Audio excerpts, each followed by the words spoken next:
Middle class घराना और गांव में ईद कैसे मनाई जाती है। आज की वीडियो में इसके बारे में आपके साथ बातें भी शेयर करूंगी।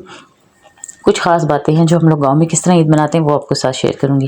क्योंकि ईद वाले दिन तो मैं कोई वीडियो नहीं बना सकी क्योंकि मैंने बहुत जल्दी सुबह काम किया और उस वक्त जो है ना बेटी को मोबाइल दे के बिठाया हुआ था, इसलिए कोई वीडियो मैं शूट नहीं कर पाई। लेकिन मैं अपने जो मैंने ईद ड्रेस जो मैंने पहना था वो मेरी बेटियों ने जो कपड़े पहने थे उसकी क्लिप्स हैं बीच में, जहाँ हम लोग गए उस जगह की क्लिप्स हैं इस वीडियो में।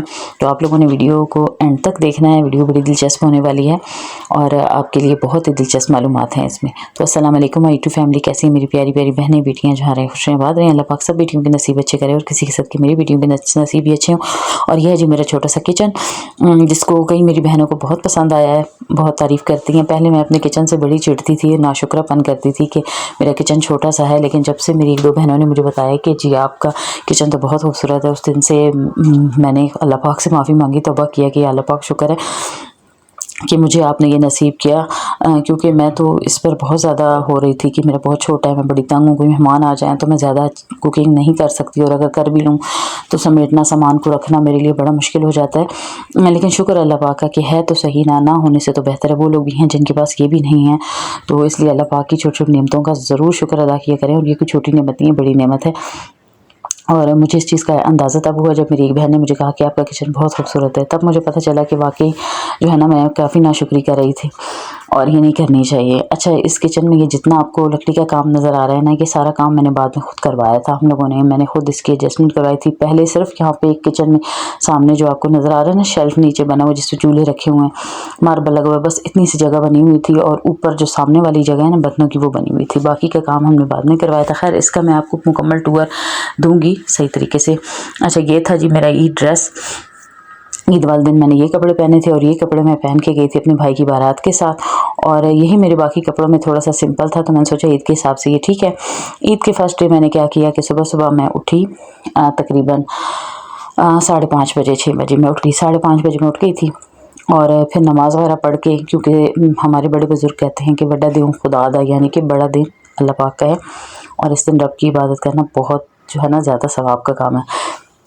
और वैसे भी रमज़ान की आदत भी बनी हुई होती है तो बहुत अच्छी होती है। तो सुबह सुबह मैं उठी, मैं नमाज़ पढ़ी, बेटियों को भी उठाया और वो नमाज़ पढ़ के फिर लेट गई और मैं आ गई किचन में। और फिर मैंने किचन में पकाया था जी, एक तो मैंने मीठे चावल पकाए थे क्योंकि मैं हर साल खीर पकाती थी। तो खीर का ये है कि मेरे बच्चे खीर नहीं खाते, किसी को भी पसंद नहीं होती। जो मेहमान आता था वो भी यही कहते हैं कि हर घर में खीर होती है, तो मेहमान भी इतने शौक से खीर नहीं खाते। सारे रिश्तेदार आते हैं लेकिन जब खीर का नाम सुनते थे तो कोई भी नहीं।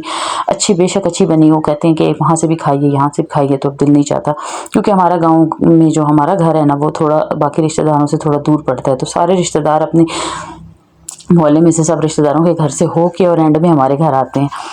तो इसलिए मैंने सोचा था कि इस दफ़ा मैं मीठे चावल पकाऊंगी, तो इसलिए मैंने ज़र्दा चावल पकाए थे और साथ में रसमलाई बनाई थी।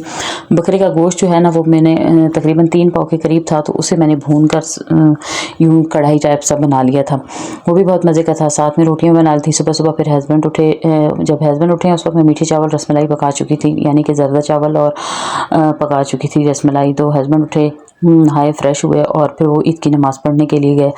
वापस आए तो उन्होंने हस्बे मामूल दुआ मांगी।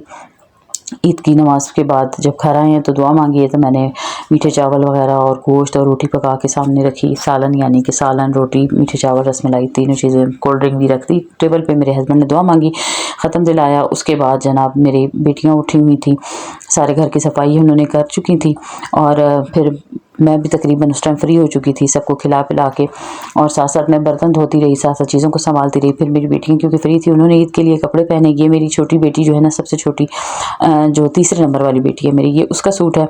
और बड़ी जो बेटी है उसका भी यही ऐसी ही डिज़ाइन में सूट है, वाइट कलर में। और जो दूसरे नंबर वाली है उसका जिंक कलर में।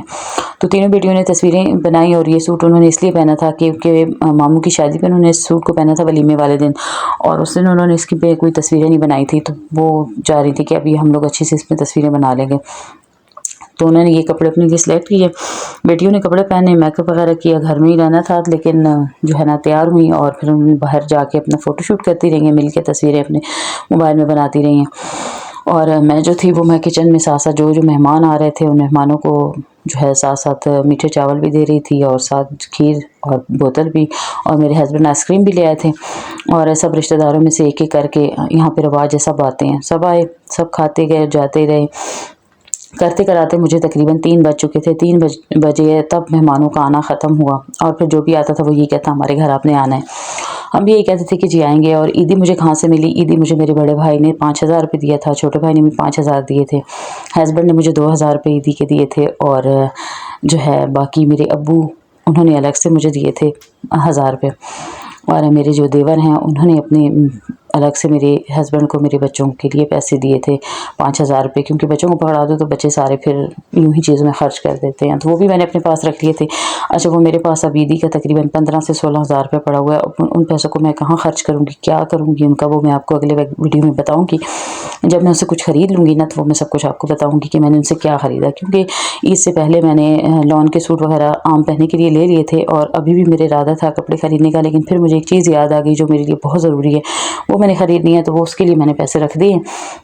हस्बैंड से कहा है कि 5,000 मुझे और चाहिए, वो आपने मुझे देना है, तो मैंने वो चीज़ ख़रीदनी है, तो वो फिर मैं आपको दिखाऊंगी कि वो क्या चीज़ है, ठीक है। अच्छा, इसके बाद क्या किया था, हम लोग तैयार हुई, तैयार होकर फिर हम लोग अपनी मेरी बहन ने, छोटी बहन ने मुझे कॉल कर दी कि हम लोग आ रहे हैं, एक दरबार है यहाँ पे उस पर, और चावल वगैरह पका के हम लोग साथ ला रहे हैं बिरयानी, तो आप लोग भी आ जाओ। फिर मैं और मेरी बेटियां जो हैं, मेरी बड़ी दोनों बेटियों को तो उनके मामू बाइक पर ले गए, मैंने हस्बैंड को कॉल की तो वो मुझे और मेरी छोटी बेटी और मेरे बेटे को हमें गाड़ी पे लेके गए। तो उसकी आगे तस्वीरें आती हैं, एक वीडियो आएगी छोटी सी ना। तो हम लोग वहाँ पे पहुँचे हैं, वहाँ पे हम दरबार हैं, मैं आपको दिखाती हूँ आगे जाके ना। तो वहाँ पे हम लोग पहुँचे, वहाँ पे हमने चावल वगैरह खाए और थोड़ा सा एंजॉय किया। वापसी पे फिर जितने हमारे रिश्तेदार थे उनके घरों में, वापसी भी हम लोग कब्रिस्तान गए। अच्छा, यहाँ पे हमारा जो स्पेशल रवाज होता है, हम लोग ईद वाले दिन जो है ना कब्रिस्तान ज़रूर जाते हैं सब। रमज़ान में हमें इतना टाइम नहीं मिलता, और रमज़ान में हमने जितने कुरान पाक ख़त्म किए होते हैं अपने बुज़ुर्गों के लिए, उन सबका ना ख़त्म दिलाने के लिए, उनको बख्शने के लिए हम लोग कब्रिस्तान जाते हैं ईद वाले दिन।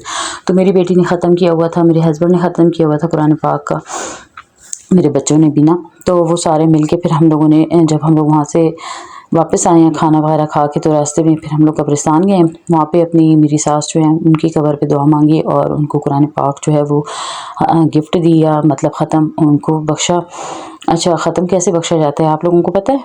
नहीं पता तो मुझे कमेंट्स में बताइएगा, मैं आपको तरीका बताऊँगी कि ख़त्म जो है ना किस तरह बख्शा जाता है बुज़ुर्गों को जो आपके फौत हो जाते हैं उनको, ठीक है, वो बताऊँगी। ये हम लोग वहीं पे जा रहे थे, तो रास्ते में मेरी गुड़िया जो है ना ये पैदल चल रही थी। हम लोग जब कब्रिस्तान जा रहे थे ना, तो इसको इसके पापा ने कब्रिस्तान से दूर ही बाहर सड़क पे खिला रहे थे कि यहाँ पे ये खेलती रहे, कब्रिस्तान बच्चों को नहीं लेके जाते ना।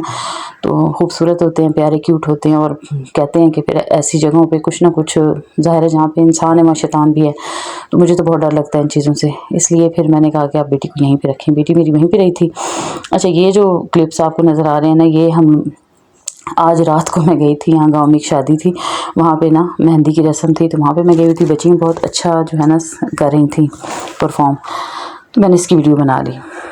अच्छा जी, इस क्लिप की वजह से ना मेरी पहली वीडियो पे कॉपीराइट आ गया था, क्योंकि इसमें मैंने फुल जो वहाँ पे म्यूज़िक लगा हुआ था वही साथ लगा दिया था। अभी साथ मैंने वॉइस ओवर भी कर दिया है और साथ में जो है मैंने इसकी वॉल्यूम को कम कर दिया है। अब उम्मीद है कि अब इस पर कॉपीराइट नहीं आएगा।